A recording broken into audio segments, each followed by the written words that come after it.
விடுவித்த நபர் மீது வேலூர் மாவட்ட ஆட்சியரிடம் மனு. வேலூர் மாவட்டம் குடியாத்தம் அடுத்த கொல்லக்கொட்டாய் சிங்கல்பாடி கிராமத்தைச் சேர்ந்த மோகன்.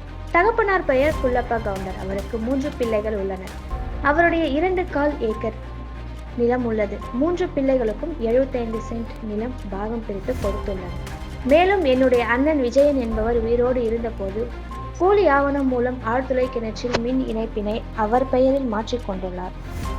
மோகன் ஆகிய நான் எனக்கு உரிமை உண்டு என்று கேட்டதற்கு விஜயன் பிள்ளைகள் பழனி, சரவணன், மனைவி சாமு மற்றும் மகன் நவீன், ரமேஷ், சந்திரசேகரன் இவர்கள் அனைவரும் சேர்ந்து உன்னை கொலை செய்து விடுவேன் என்று தொடர்ந்து மிரட்டி வருகிறார்கள். இது குறித்து இவர்கள் 5 பேர் மீதும் வேலூர் மாவட்ட ஆட்சியரிடம் மனுவாக எழுதி கொடுத்துள்ளனர். மனுவை பெற்றுக்கொண்ட மாவட்ட ஆட்சியர் அவர்கள் மனு மீது பரிந்துரை செய்து நடவடிக்கை எடுப்பதாக கூறியுள்ளார்.